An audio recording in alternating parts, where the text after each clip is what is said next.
ஒருவருடைய வாழ்க்கையில் முன்னேற்றம் தடைபடுவதற்கு முதல் காரணமே இந்த 3 விஷயங்கள்தான். சோம்பேறித்தனமாக இருப்பது, தேவையற்ற விஷயங்களை சிந்தித்து நெகட்டிவ் எனர்ஜியை உருவாக்கிக் கொள்வது, எல்லா விஷயத்திற்கும் பயந்து பயந்து விலகி நிற்பது. இந்த விஷயங்களில் இருந்து நாம் வெளிவந்து விட்டாலே போதும். வாழ்க்கையில் சீக்கிரம் முன்னேறிவிடலாம். இதற்கான நேரமும் காலமும் கைகூடி வரவேண்டுமல்லவா? உங்களுக்கான நேரமும் காலமும் கைகூடி வந்துவிட்டது. நாளைய தினம் வியாழக்கிழமையோடு சேர்ந்து வந்திருக்கும் அஷ்டமி திதி.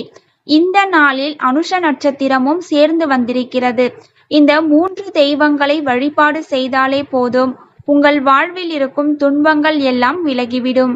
சிவபெருமான், பெருமாள், லக்ஷ்மி நரசிம்மர். நாளைய நீங்கள் வழிபாடு செய்ய வேண்டிய தெய்வங்கள் இவர்கள்தான். உங்கள் வீட்டு பக்கத்தில் இருக்கும் சிவன் கோவிலுக்கு போங்க, பெருமாள் கோவிலுக்கு போங்க, லக்ஷ்மி நரசிம்மரையும் தரிசனம் செய்யுங்கள். 3 தெய்வங்களையும் நாளை ஏதாவது ஒரு இடத்தில் சென்று தரிசனம் செய்ய வேண்டும். வீட்டு பக்கத்திலேயே சின்ன சின்ன சன்னிதானம் உள்ள கோவில்கள் இருக்கிறது என்றாலும் சென்று நாளைய தினம் இந்த 3 கோவிலிலும் நல்லெண்ணெய் தீபம் போட்டு உங்களால் முடிந்த பொருட்களை இந்த கோவிலுக்கு வாங்கி கொடுத்து 3 தெய்வங்களையும் தரிசனம் செய்து வந்தாலே உங்கள் வாழ்க்கையை பிடித்த பீடை அகலும். லக்ஷ்மி நரசிம்மர் சன்னிதானம் இல்லாத பட்சத்தில் வெறும் நரசிம்மர் சன்னிதானம் இருந்தாலும் அவரையும் தரிசனம் செய்யலாம். சிவன் கோவிலில் அமர்ந்து ஓம் நம சிவாய மந்திரத்தை சொல்லுங்கள். பெருமாள் கோவிலில் அமர்ந்து ஓம் நமோ நாராயணா மந்திரத்தை சொல்லுங்கள். லக்ஷ்மி நரசிம்மர் சன்னிதானத்தில் அமர்ந்து நரசிம்ம மூர்த்தியே போற்றி போற்றி என்ற மந்திரத்தை சொல்லி உங்கள் வழிபாட்டை மேற்கொள்ளுங்கள். எங்கள் வீட்டின் அருகில் இந்த 3 கோவிலும் இல்லை என்றால் சிவன் கோவில், பெருமாள் கோவிலுக்கு மட்டுமாவது சென்று வழிபாட்டை மேற்கொள்ள வேண்டும். நாளை காலை உங்களுடைய வேலையை துவங்குவதற்கு முன்பு இந்த வழிபாட்டை செய்வது மிக மிக சிறப்பு. காலை 7 மணிக்கு முன்பாக கோவிலுக்கு சென்று வரவும். இது முதல் வழிபாடு.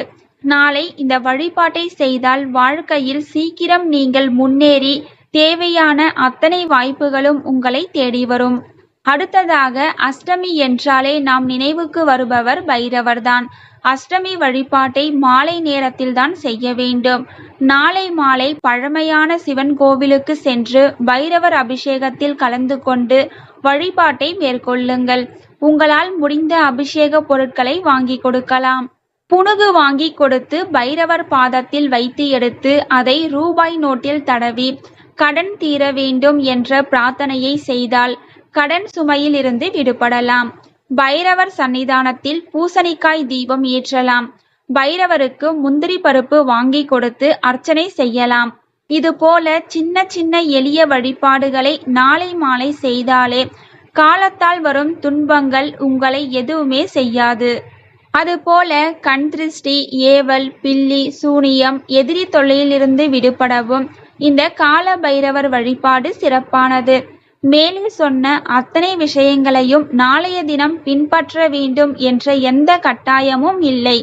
உங்களால் முடிந்த ஏதாவது ஒரு விஷயத்தை செய்து சின்னதாக நாளைய தினம் இறை வழிபாட்டை மட்டும் செய்துவிடுங்கள். நிச்சயமாக உங்கள் வாழ்க்கையில் இருக்கும் தீராத துன்பங்களுக்கு விடிவு காலம் பிறக்கும் என்ற இந்த தகவலுடன் ஆன்மீகம் சார்ந்த இந்த பதிவினை நிறைவு செய்து கொள்கிறேன். Thank you for watching.